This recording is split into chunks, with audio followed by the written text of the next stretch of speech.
Business Spotlight, brought to you by Cross Rhythms and Baba Baboon. I'm Sonya Farrell. This is Business Spotlight in partnership with Cross Rhythms City Radio and Baba Baboon.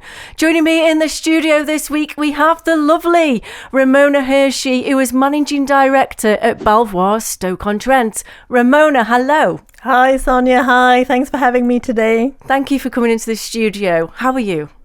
I'm all right. Yep. Embracing the new year and the challenges coming up. Always challenges, Ramona. And as you will know, in business, there are always challenges. So first of all, I'm just going to ask you actually, how has your business journey been yourself running Belvoir and growing Belvoir Stoke-on-Trent? Yeah, good question, Sonya. Yes, lots of challenges. I took over the business in 2017. It had been going about 8 years, so I've been there now another 8 years. And it was a very small lettings agency. It had 2 part-time members. I saw great potential in it. It was underperforming, let's put it that way, for a great brand, great national brand. And I thought this was something I could take hold of and, really try to improve, to improve not just the business, but the industry. Mm-hmm. And I just thought there were lots of things I could bring to this industry with my legal background. I'd done landlord and tenant litigation, contract law, all of that kind of stuff. So I took on this challenge of basically turning around this rather failing business with very small market share. And it was a challenging time because in 2019, the government banned all the tenant fees. So that wiped out some turnover. We had to deal with those challenges. Mm-hmm. Recruitment can be difficult as well. Finding staff who want to work in the middle of Hanley is a challenge. Even a small thing like parking in Hanley is a problem. So they don't want to work in the centre.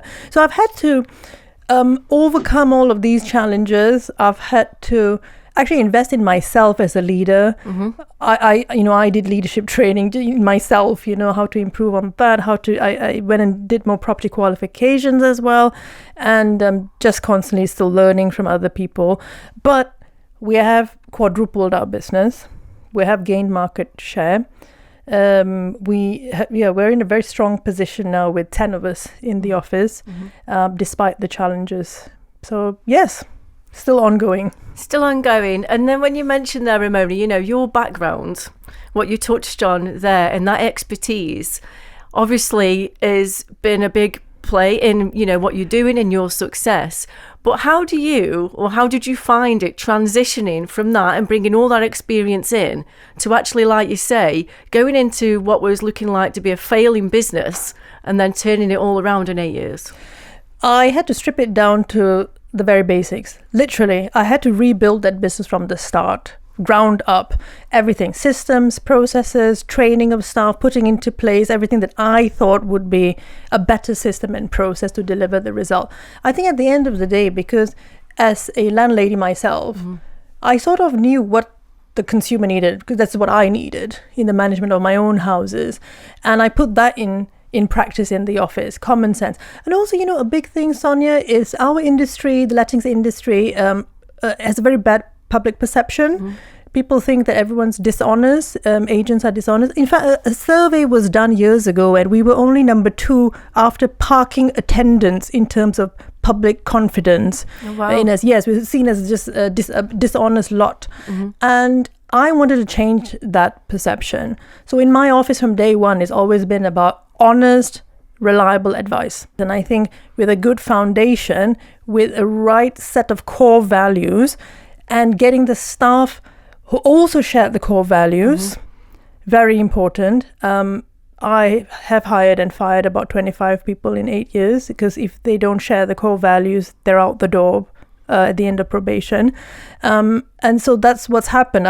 I then have a good set of people who share these values, and together we grow the business and improve the industry. And then from what you're saying there, like the core values and sort of instilling a culture which not only your staff can see and believe in, but also, like you say, whether it's tenants, landlords who you're dealing with. How have they ever sort of turned round to you and gave you feedback and said it's quite refreshing? Yes. To deal with someone like this? Yes, we have had that feedback. In fact, we can see it in the kind of stock we have as well.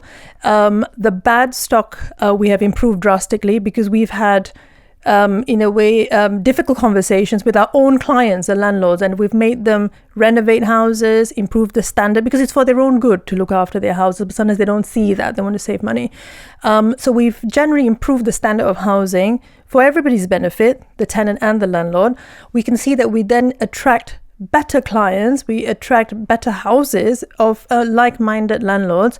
So yes, we can see the results there in the kind of stock we have, in therefore the rents we can charge, and then in the tenant satisfaction when they're in the property. So definitely we can see the result over the 8 years in that change in the type and quality of house, and that's due to, I think, core values coming across and attracting then the right client. And also, Sonya, I have to say, I do fire people every year. I do fire the worst landlords. It's a difficult decision. You never want to fire your client. But at the end of the day, if you're a professional delivering a service, if your client, fine if they don't know the answers, but if they're willing to listen and take advice, that's what, when I was a lawyer, that's the same thing. You have to advise your client and you hope they take your advice. But if they don't take your advice, at some point you have to excuse yourself from the situation because it's a conflict of interest, and you sometimes have to fire them in a nice way. Yeah. Make sure they can then go on and be a flower in somebody else's garden, is what someone told me. But it's better for everyone then that they go off somewhere else. And that's what I have routinely done over the last 8 years. I'm just going to ask that. I'm just going to pick that up, actually, Ramona, because I don't think I've ever had anybody here on Business Spotlight who's mentioned about, or we've not got into it too much, if that's okay, about firing a client. Now, can I just ask, what was that like for the first time? Terrifying. In doing that, yeah. Absolutely terrifying. You're always afraid that if you fire your client, your business is going to tank, you're going to have a lot of problems. You're always worried about that. But what I've learned over the last 8 years, and like I said, don't take it lightly. You know, we advise a client, we really hold their hands. It's not even about money. Often these are loss-making cases because you put a lot of effort and time into it. But you reach a point where you think, well, actually, you cannot carry on like this because it's your reputation, it's your staff. You have to look after your staff. And if the staff are feeling too much negativity, they're feeling unproductive, then you've got to protect them for the greater good of all the other landlords and all the other houses. So you have to make that decision. But when you make the decision, your staff have got to be on board with you. So I don't make the decision alone. It's a group decision. They all decide, yes, we don't want this. We do not want to work for this client anymore. At the end of the day, we're not modern slaves, are we? We get to decide as professionals who we work with. So it's a group decision. Everybody's on board. And then we are ready for any argument that might, and sometimes people, they don't like being fired. They are taken aback. They're surprised, actually. Yeah. Quite often we get the response, oh, you can't do that. Yes, I can. But it's a case of just explaining why you've done it and why you feel you can no longer work for them. But you don't leave them out on the lurch. You don't just fire them and leave them, stuck in the mess. You give them a way forward. You say, this is what I think you should do. I can't work for you anymore. I suggest maybe there's another agent or so and so. And therefore, you know that they can go on and solve the problem if they want to. And you've touched on already, Ramona, certain challenges that you've experienced growing the business yourself. What are the big changes that you are aware of or can foresee that are actually coming for the industry now? Right. Seismic changes. It'll be the biggest change to the private rented sector since the 1988 Housing Act.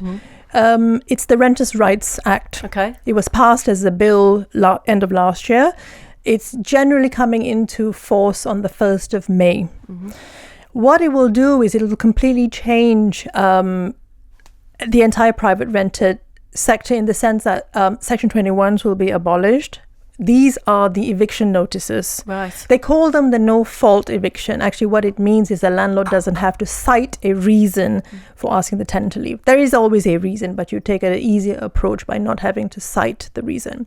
That is being abolished so that all landlords will have to cite a reason and use another ground, spell it out and prove why. Now, that's going to cause a problem in the courts. There's going to be a backlog. So it's basically making it a bit harder for landlords to just evict tenants. That's changing. The way we collect rent will change as well. You won't be able to pay in advance anymore for 6 months in advance, and all of that's being abolished. You'll just pay month by month. And there's just lots of little admin changes that we'll have to do to tenancy agreements, deposits. honestly, it's a long piece of legislation, but the idea behind it is to strengthen the rights of the tenants. Okay. But whilst I don't see it as being completely anti-landlord. People think it is. It isn't entirely anti-landlord, but what it's trying to do is level the playing field and make it fair for everyone. Now, Ramona, there's one thing I'm going to ask, because sometimes in the letting agents or estate agents in the industry, it can be perceived as leaders in that industry male dominated. So I'm going to ask you, as a leader, you've not only transitioned from, your legal experience, also being a landlord yourself, going into the business, growing a business, very successful now with around 10 staff, I believe, here in Stoke-on-Trent. But how have you found it by being a female leader in an industry which is obviously as well, got quite a bit of competition? Yeah. So I think our industry is an industry of two halves. You have the estate agency side and the letting agency side. You will find a lot of female bosses on the estate agency side because when people buy and sell, you tend to find that it's the lady in the relationship who kind of decides who she's appointing. So she might connect with the lady and no problem. But on the letting side, still, it's mainly men or big corporates who own the agencies. Although letting staff tend to be very female dominated because of the nature of the work being very admin and office based. You have a lot of ladies working, but most of the agencies are owned by men. So there I am as a lady trying to go out every day and win work with landlords. So however, I found that, yes, it can be challenging. There are some real alpha male sort of landlords who at first are thinking, does this lady know what she's talking about? Does she understand repairs? So I think I always have to invest, like I say, in myself and the knowledge in my staff so that we do know about repairs, we do know about the law and all of that stuff, so that we can demonstrate a very high level of knowledge and skill. And then they'll choose us because that's a determining factor, not gender. So yes, we do have to show that. I do have to break that barrier, yes, continuously. Break that barrier that it is me, the lady, running it. People are sometimes surprised, or quite often surprised. But then when they see, yes, you know what you're talking about, they're normally okay. And actually, it's not just that it's a male-dominated industry, but if you look in Stoke, there's no ethnic minority lady who runs it. So when I go and see people, a typically white male middle-class man, I am really very conscious. I'm trying to break two stereotypes. Right. One is the race stereotype and the other is the gender stereotype. And so I'm conscious of this every single day of my professional life when I go out and see someone. Just quickly though, I mean, how do you find that yourself? Do you just, it is what it is, or, how do you find that? I think I've gotten used to it. I've been in Stoke 18 years now. And if I use my time at the Chamber of Commerce as an example, 10, 12 years ago, I got onto the council and there were 40 members of the council and I was the only ethnic minority in 40. Then I stepped onto the board 8 years ago and I was the only ethnic minority, only till recently. So I'm quite used to, in Stoke, from a business context, going somewhere and it could be a hall of 100 people and I am the only female ethnic minority lady there. So I'm quite used to that. I think what I have to do is just be myself at the end of the day, and people choose to do business with you if you know your stuff, if you know your area, if you are the most skilled and all of that, they're going to hire you and see past whatever barrier. I try to just be a human who connects with the other human, and then people don't see the other problems when they just connect with you and say, well, actually we're all just the same, do the colors only skin deep. So I think when you get through that, then you're normally okay. I've gotten used to it, Sonya. Well, Ramona, from what you're saying, I mean, everything you've talked about in your journey, from transitioning from your career into the business, growing the business, going out, facing, different challenges in business and perhaps personally as well in what you do. but you don't seem to be one to give up or push, and you have a passion. And you've mentioned that you've been a leader. You took, a leadership course and everything to help you to grow. You've mentioned the Chambers of Commerce and your history there. And I do believe now, recently as well, you've also become Deputy President at the Staffordshire Chambers of Commerce. One, how did that feel, and why did you push to take on that role? Yeah, because I think I'm crazy. Join the club. Like I didn't have enough things to do, but I am passionate about Staffordshire and the regeneration and the economic growth. And the thing is, I'm not from here. I didn't grow up here. But I say to people, well, I choose to live here. Not by some accident of birth, but I actually choose to live here. And I want the area to improve. Mm-hmm. I think I've got skills to help it improve. And so that's why I'm at the chamber, to give back to community. Some people do charity work and they do this and that. And I think this is kind of like my volunteer charity thing. I want to help economic growth. So how did I become the deputy? I've been on the board 6-7 years, serving there from a strategic leadership perspective. And then it was time to step up, really. It's challenging times at the moment. Here are the challenges. We're recruiting for a chief executive. Yep. Our last one left and all of that. So we it's a time of great change. So I thought, okay, I've been on the board long enough. I can be involved in that.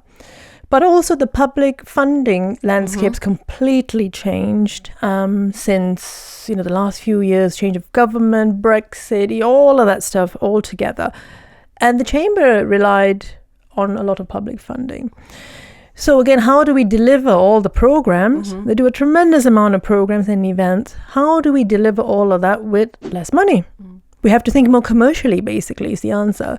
So people like us who are in business have huge knowledge and insight and input now on how to commercialize more things. And so that's why I felt that the time was right to step up to this deputy role, lead on recruitment, lead on any strategic ideas. We don't work there day to day, but we're just there to guide, to plan financial oversight during some challenging times. So that's why I stepped up to the role. And just finally, I'm just going to ask you one more question then, Ramona. In that role at the Chambers of Commerce, what is either, I don't know if you can speak for the board as such, or what would be your vision for the future then? Interesting, because we are going to have a board away day next month where we will be working through this. We think it's time to sort of forget about all the old stuff, go for this day and really have some blue sky thinking and just go back to the basics and think about what do we really want the chamber to represent? How do we want to be the voice for business? What does that mean? What does that mean to be the voice for business in Staffordshire? And from there have some sort of ideas and a blueprint for the delivery of services.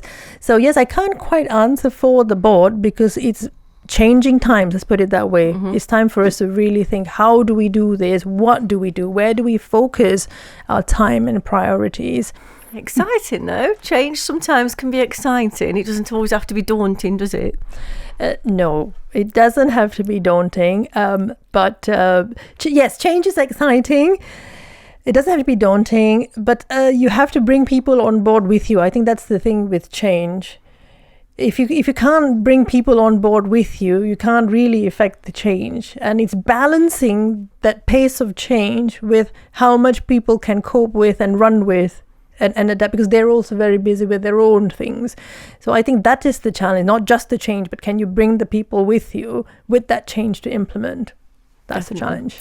Ramona, thank you so much for coming in on Business Spotlight. I hope you've enjoyed it. Yes, I have enjoyed it tremendously. Thanks for having me. Thank you. That's Ramona Hirschi, Managing Director at Belvoir Stoke-on-Trent, here on Business Spotlight with me, Sonya Farrell. Business Spotlight, shining a light on our local business community. Brought to you by Cross Rhythms and Baba Baboon.